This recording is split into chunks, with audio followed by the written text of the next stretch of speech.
Hola, ¿qué tal a todos? Sean bienvenidos a una entrega más de otro de los videos de su curso de Windows Server 2012. Santiago Morales, quien les habla, y como siempre su instructor en todo lo que a este curso respecta.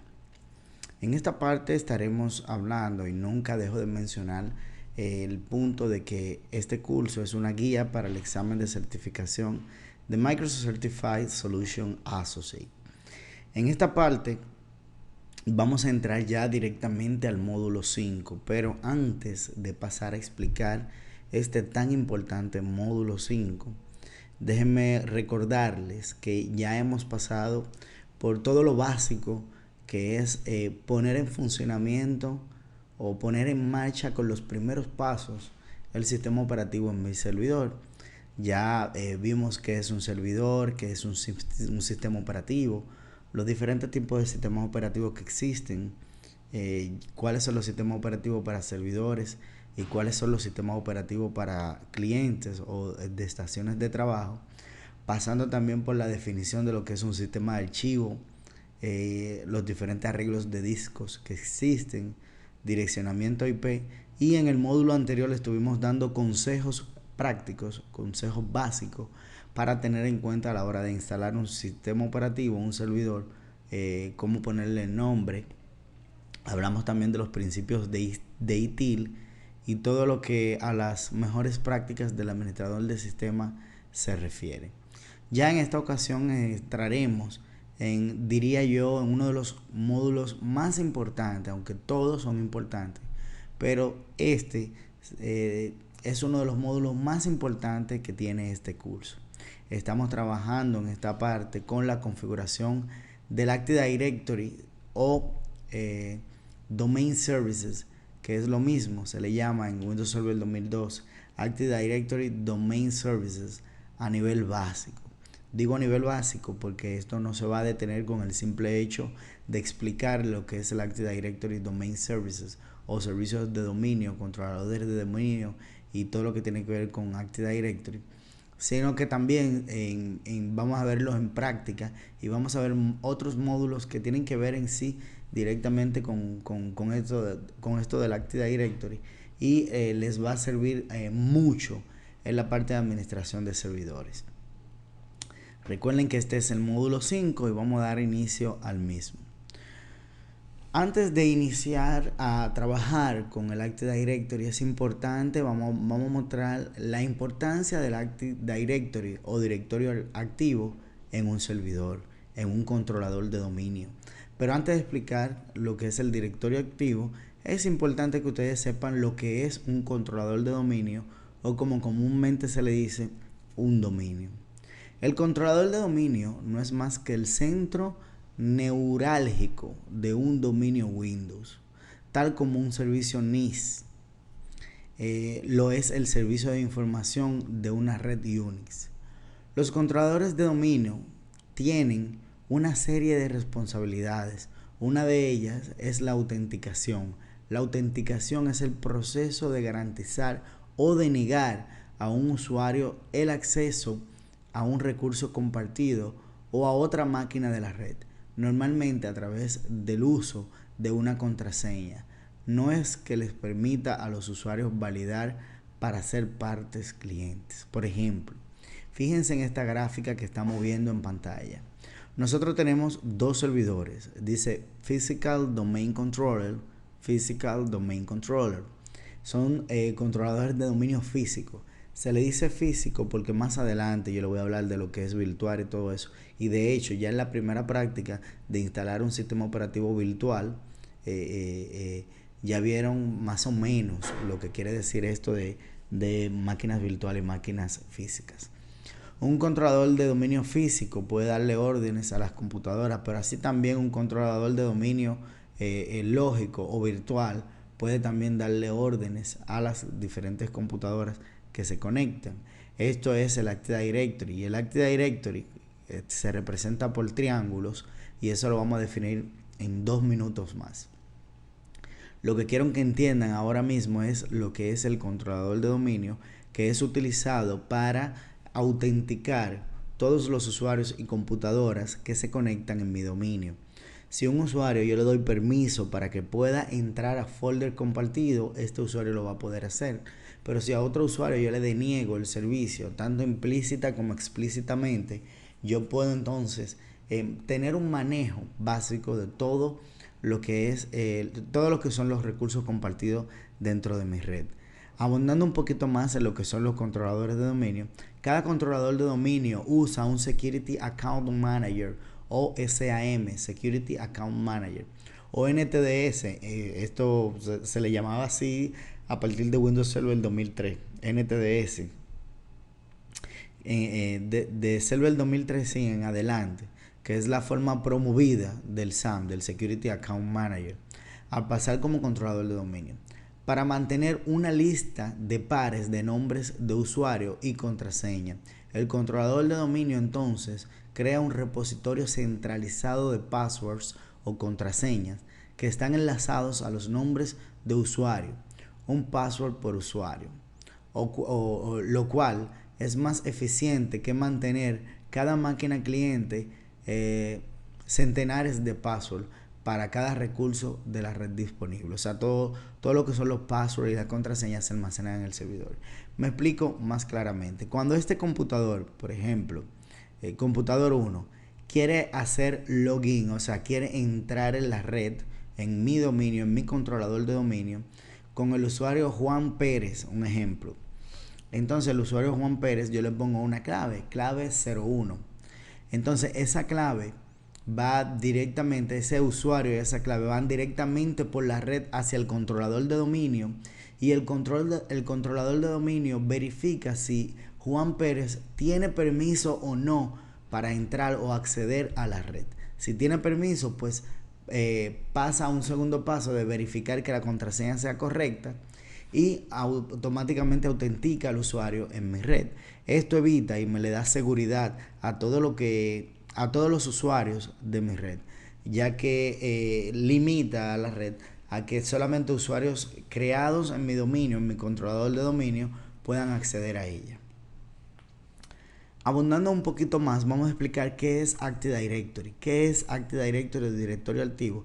Es el término, y miren como aquí les muestro, como les decía anteriormente, vamos a explicar todo paso por paso, uno por uno, a fin de que ustedes entiendan todo y tienen la facilidad de repetir los videos cuantas veces deseen. Por ejemplo, Active Directory es el término que usa Microsoft para referirse a su implementación de servicios de directorios en una red distribuida de computadores. Active Directory permite a los administradores establecer políticas a nivel de empresa, desplegar programas en muchos ordenadores y aplicar actualizaciones críticas a una organización entera.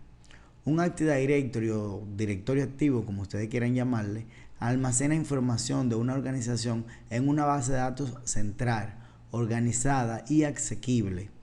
Pueden encontrarse desde directorios con cientos de objetos para una red pequeña hasta directorios con millones de objetos. Esto del Active Directory proviene y usa por detrás el protocolo LDAP o Lightweight, y esto lo vamos a explicar más adelante. Vamos a basarnos, vamos a especificar claramente lo que es el Active Directory. Fíjense esta gráfica, por ejemplo. Microsoft se refiere a los controladores de dominio, a las Active Directory, como un triángulo. Dentro de ese triángulo, dentro del Active Directory, el cual recibe el nombre de dominio, yo tengo unidades organizacionales. Estas unidades organizacionales son carpetas, o también pueden llamarle Organizational Unit en inglés. Y dentro de estas carpetas o unidades organizacionales, yo tengo lo que son los usuarios, las impresoras, los grupos y todos los recursos que se pueden compartir en la red. De esta forma se clasifica o divide el Active Directory. Ahora bien, para ahondar un poquito más en lo que es Active Directory, el funcionamiento de este es similar a la estructura, como le había dicho aquí, LDAP. LDAP, que quiere decir Lightweight Directory Access Protocol, ya que este protocolo viene implementado de forma similar a una base de datos, la cual almacena en forma centralizada toda la información relativa a un dominio de autenticación. Una de las ventajas del Active Directory es la sincronización presente entre los distintos servidores de autenticación de todo el dominio. Miren aquí un ejemplo donde les traje. Por ejemplo, este triángulo que está detrás, el más grande, es una organización de Active Directory, un Active Directory ya creado. ¿Qué pasa? Que dentro de él yo puedo tener políticas de dominio y puedo tener Group Policy Object o como mayormente se le llama, políticas de grupo de objetos. ¿Qué es esto? Cada vez que ustedes vean esa hojita así, significa que hay una política aplicada, un Group Policy aplicado. Yo tengo dentro de mi Active Directory, tengo una unidad organizacional que se llama ventas. Y dentro de ventas, obviamente, están todos los usuarios que trabajan en ese departamento. Por medio del Active Directory a mi controlador de dominio, yo puedo decirle que las personas que están en esa unidad organizacional de ventas tengan solamente acceso a Microsoft Excel y a QuickBooks. Más sin embargo, yo tengo otra unidad organizacional que es para las personas de marketing que van a tener acceso solamente a Word, al PDF y al Microsoft Audio. Todo esto por medio a la conexión, si así se desea, si se desea tener en otro servidor, un file server donde yo esté compartiendo todos esos archivos. Miren qué fácil ha sido hasta ahora la explicación de Active Directory. Por ejemplo, una analogía clara para entender Active Directory es la siguiente.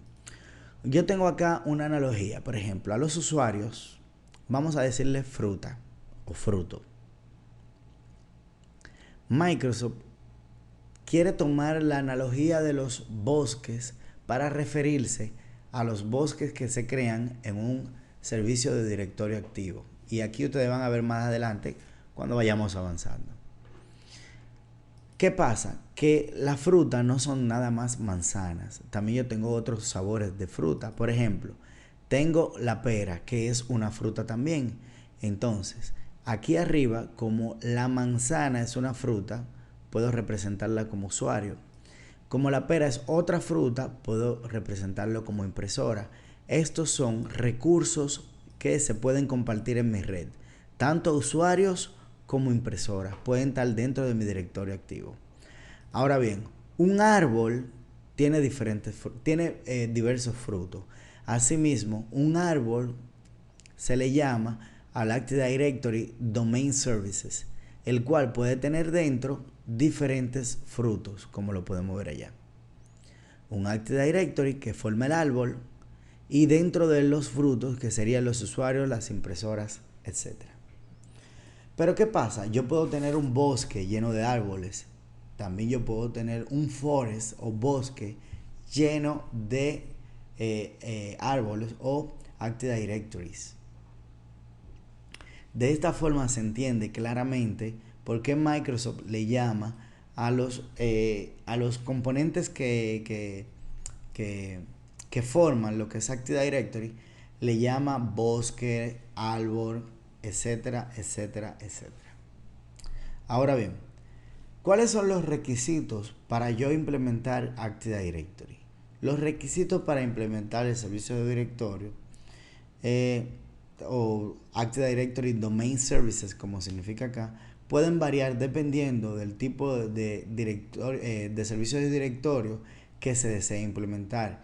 A continuación, los requisitos generales para la instalación de un Active Directory Services desde cero o mejor dicho nuevo. Requisitos para la instalación de Active Directory. El requisito es el AD Prep o Active Directory Preparation. Esta lo que hace es que me hace las tareas previas para la implementación del Active Directory Services en un servidor.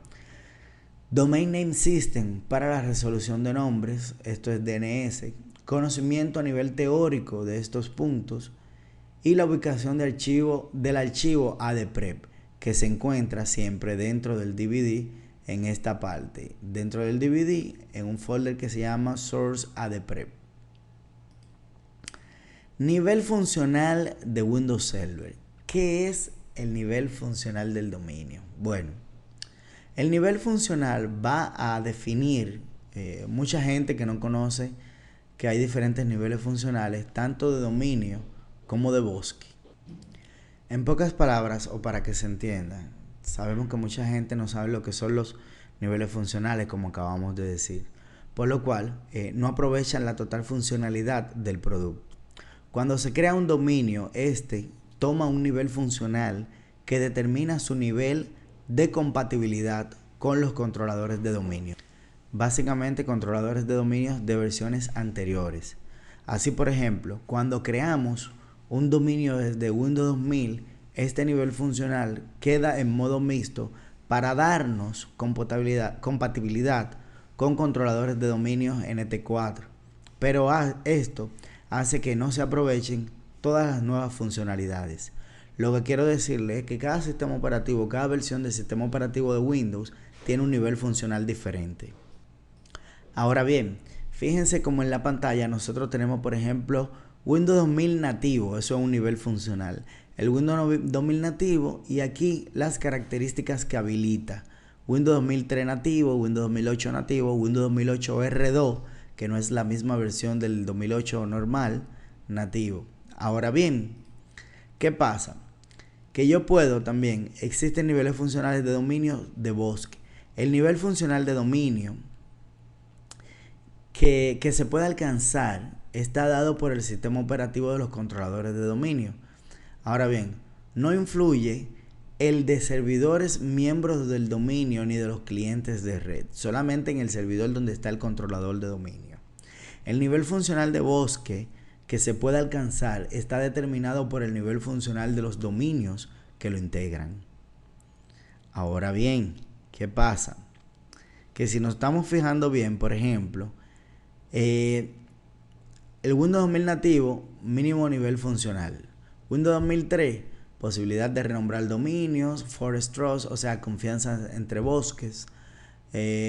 Posibilidad de agregar RODCs, y eso lo vamos a ver más adelante también. Pero hay una notita que quiero hacerle aquí, y es que el último nivel funcional que soporta Windows Server 2012 es el 2003, por lo que queda descartado por completo Windows 2000 Server. Si se selecciona un nivel funcional inferior, se pierden características propias del nuevo sistema operativo, tales como papelera de reciclaje de Active Directory, el centro de administración de Active Directory, entre otros. O sea, lo que quiero decirles con esto, lo que quiero explicarles del nivel funcional es, el nivel funcional va a determinar específicamente cómo va a funcionar mi dominio, pero si yo elijo un nivel funcional inferior, puedo perder capacidades que el nivel funcional actual me permite. Me explico. Si yo tengo Windows Server 2012, como lo vamos a ver en la práctica, y yo elijo un nivel funcional, o sea, un nivel de funcionamiento a Windows 2008, por ejemplo, él se va a adaptar como si fuera la versión de 2008 para su funcionamiento, y ciertas características del nivel funcional de 2012 quizás no me funcionen por el nivel funcional seleccionado. Es importante que una vez se selecciona un nivel funcional, no se puede cambiar a otro a menos que se hagan pasos ya más avanzados de lo que algunos usuarios conocen. Continuando con mi presentación, vamos a hablar del comando dcpromo o Domain Controller Promotion. ¿Qué es el comando dcpromo? Este comando es usado básicamente para promover el Active Directory Domain Services en un servidor Windows, y de esta forma llamar al asistente para la configuración del mismo, y en este mismo sentido también es usado para desmontar un dominio en caso de que sea necesario. Por ejemplo, cuando yo utilizo el comando dcpromo, como lo podemos ver acá, este comando me permite llamar al asistente o wizard para la configuración de un controlador de dominio. Tenemos la parte, por ejemplo, diferentes versiones o diferentes vertientes de la ejecución de este comando. Si yo le digo dcpromo /answer file name y el nombre de un archivo, este especifica un archivo de respuesta que contiene los valores y parámetros de instalación, y yo puedo hacerlo de manera desatendida. También un attended file name, que este hace casi la misma función que el anterior. Un attended especifica una instalación desatendida en el que se proporcionan los parámetros de instalación y los valores en la línea de comando. Todo esto se hace por medio de PowerShell y más adelante también vamos a ver PowerShell, pero no puedo hacer una explicación completa, sino le doy unas pinceladas quizá a términos que ustedes hasta ahora no conocen. Esta, por ejemplo, ADB de Advanced realiza una instalación con opciones avanzadas. También tenemos un install binaries, desinstala los binarios de Active Directory Domain Services. Create DC account, crea una cuenta de dominio de solo lectura, o RODC. Use existing account. Todos estos son comandos que se utilizan en la consola de PowerShell para administrar o instalar todo lo que es Active Directory ya por línea de comandos. Recuerden que le había dicho al principio que Windows Server 2012 viene con una moderna consola de Active Directory, no tan solo a nivel gráfico, sino también a nivel de comandos con el PowerShell moderno. Implementando Active Directory Domain Services. Aunque en la práctica nos vamos a basar en la instalación de a nivel gráfico, vamos a preparar también otra práctica posterior donde haremos todo a nivel de comandos. Active Directory, existen varias formas de implementar Active Directory en Windows Server 2012. Se hace un poco diferente, de forma tradicional, todo como el usuario lo desea, y lo recomendado es que en el servidor de Windows Server 2012 es hacerlo por medio del Server Manager. O sea, Server Manager es una ventana que vamos a abundar quizás en la mayoría de presentaciones teóricas. Vamos a hablar de Server Manager, porque Server Manager en esta versión de Windows Server 2012 creo que se excedió, o sea, llegaron a los límites, ya que Server Manager está completamente, diríamos, powerful, o sea, está completa, está excelente esta consola de Server Manager, ya que desde ella yo puedo hacer todo, casi todo lo que se hace en mi servidor. Esta es un ejemplo de la ventana de Server Manager, donde me da diferentes opciones, las cuales vamos a ver en vivo en la siguiente práctica después de finalizada esta presentación, este módulo teórico. En este mismo sentido, las preguntas en el asistente más importante que vamos a prestar atención es la operación de implementación, el nivel funcional deseado, y ya esta opción la conocemos del nivel funcional, las opciones de delegación de DNS, nombre de NetBIOS, la ubicación de la base de datos, entre otras, así como también contraseñas y todo eso. Vamos a hablar, ya que lo hemos mencionado varias veces, vamos a hablar de DNS, del Domain Name System. ¿Qué es DNS? Vamos a explicar DNS a nivel global, tanto a nivel de internet como a nivel de una red privada, a nivel de dominio, de controlador de dominio. ¿Qué es un dominio o dirección de internet? Esto es importante saberlo. Principalmente, un dominio de internet es una red de identificación asociada a un grupo de dispositivos o equipos conectados a la red de internet. El propósito principal de los nombres de dominios de internet y del sistema de nombres de dominio DNS es traducir las direcciones IP de cada nodo activo en la red a términos memorizables y fáciles de encontrar. Esta abstracción hace posible que cualquier servicio de red pueda moverse de un lugar geográfico a otro a la red internet, aun cuando el cambio implique que tendrá una dirección IP diferente.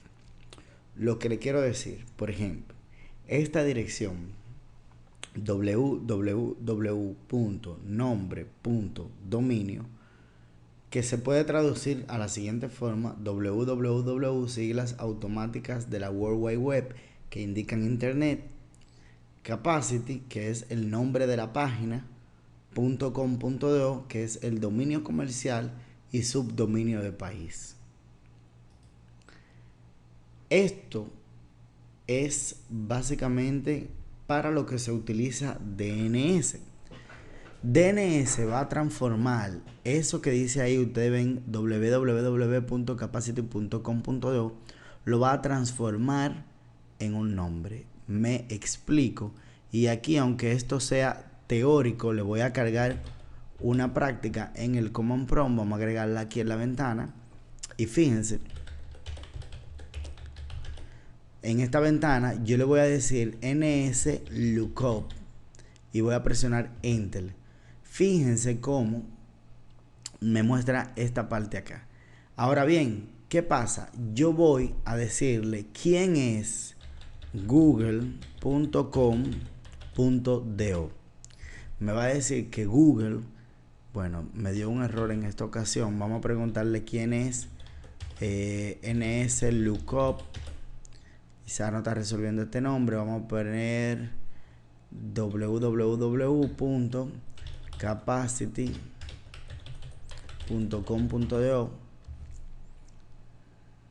y me dice que esta dirección de capacity.com.do, este nombre responde a esta dirección IP que está aquí debajo, capacity.com.do. O sea que yo puedo, y vamos a cerrar esta ventana, vamos a presionar aquí quit y luego salida.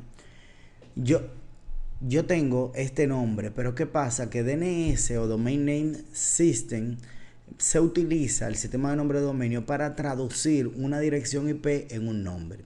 Cuando yo entro a internet, y creo que de esto hablé un poco en módulos pasados, cuando yo entro a internet a una página, aunque yo memorice el nombre, en realidad por detrás está entrando a una dirección IP. Y como hablamos de esto anteriormente, ya ustedes saben a lo que me refiero. Ahora bien, esto no lo hablé en módulos anteriores. Por ejemplo, el .com, cuando yo digo .com, se refiere a organizaciones comerciales. El .org a organizaciones sin fines de lucro, educativas, organizaciones de redes o comunicaciones. Esto es un subdominio que hace referencia a Dominicana, a México, Argentina, y esta es actividad comercial y o negocios. Para explicar claramente lo que es DNS, un usuario hace una petición a la internet diciéndole que quiere acceder a capacity.com.do. Internet le responde con la respuesta de la dirección IP de este. Es entonces la misma analogía que sucede dentro de una red privada. Cuando el usuario le solicita al servidor un nombre de una impresora, un nombre de un computador, el servidor le responde con la dirección IP de este. Es la misma analogía que se puede utilizar y trabaja de la misma forma. La única diferencia es que una es red privada y otra es red pública. La que utilizamos en la empresa a nivel interno son redes privadas y la que se ven en internet son redes públicas. Domain Name System, en español sistema de nombre de dominio, en pocas palabras es un sistema de nomenclatura jerárquica para computadoras, servicios o cualquier recurso conectado a internet o a una red privada. Este sistema asocia información variada con nombres de dominio asignando a cada uno de los participantes. Su función más importante es traducir o resolver, como le dije anteriormente, nombres inteligibles para las personas a identificadores binarios y asociados con los equipos conectados a la red. Esto es el propósito principal del DNS. Ahora bien, DNS o Domain Name System, por ejemplo, una impresora dentro de mi red privada puede tener la dirección IP 192.168.10.5. Yo como administrador del sistema quizás recuerde bien esa dirección IP, pero un usuario de contabilidad, un usuario de ventas o un usuario, quizás una recepcionista, no va a recordar esto, pero sí va a recordar print server, que es servidor de impresión. Aunque estos nombres se ponen de ejemplo, no son recomendados, es simplemente para que ustedes tengan una idea de los diferentes nombres y cómo DNS asocia los nombres a las direcciones IP. Preguntas más frecuentes en el asistente para la implementación de DNS, por ejemplo, el nombre, que es el host o dominio. Este es el propietario del registro. La clase, que identifica el protocolo o una instancia del protocolo. El tipo, especifica el tipo de recursos, siendo los más comunes. Cuando yo veo a2 que es de address, es usado para solicitar o asociar un nombre a un host de una computadora. El mail exchange o MX es usado para identificar cuál host se encarga del servicio de correo. Y el NS o name services es usado para identificar los servicios de nombres autoritativos del dominio. Continuando en este mismo sentido, tenemos también PTR o Pointer Record. Es el registro DNS inverso y sirve para solicitar una dirección IP a un nombre canónico usando los 4 octetos de la IP en sentido inverso. TXT es el registro de formato de texto. SOA, este es también muy importante, que es para la parte inversa, es Start of Authority Record. Es usado para identificar el comienzo de una zona autoritativa para el dominio. En el caso de que sean, por ejemplo, una clase C, el SOA sería 192.168.10.x. El CNAME identifica el nombre canónico de una alias, siendo un nombre canónico el nombre real de un host, del inglés Canonical Name Record. También tenemos la parte de data, que esto es lo que hace que contiene la respuesta a la definición del recurso de registro, y el time to live, o más conocido como TTL, es el tiempo de vida en segundos de un registro, es decir, el tiempo que se debe mantener en caché un registro dado antes de ser eliminado o renovado de la memoria caché del DNS. Aquí vamos a ver la verificación de la instalación del Active Directory Services, que es básicamente con el Command Prompt o el CMD en Windows Server 2012, el PowerShell, el comando que utilicé hace unos minutos en NSLookup, utilizado para verificar que la correcta instalación del DNS, y también el hyperconfig, el /register DNS, que actualiza todas las conexiones de HCP y vuelve a registrar los nombres DNS en el caso de que no se tenga un DHCP instalado. Ya a nivel de resumen del capítulo, en este capítulo número 5 estuvimos hablando de lo que es el directorio activo, vimos lo que es un controlador de dominio, también pasamos por la parte de la analogía para entender cómo Microsoft le llama al Active Directory Forest y Arbor o Tree. También vimos los requisitos a tener en cuenta para la implementación de Active Directory. Hablamos del comando dcpromo y para qué se utiliza, uno de los más importantes en toda esta presentación. Vimos también la implementación del Active Directory Services, configurando también el DNS. Pudimos explicar claramente qué es DNS, ya que no en todos los lugares que vamos a ver DNS no lo van a explicar tan correctamente. Y por último vamos a ver la verificación de la correcta instalación de Active Directory Services. Ya en el próximo video estaremos viendo todo esto, pero en práctica, paso por paso, uno por uno, a fin de que ustedes obtengan el mayor de los resultados en este tan novedoso curso de Windows Server 2012 impartido por Capacity IT Academy. Esto es todo hasta el momento. Se despide Santiago Morales. Gracias y hasta luego.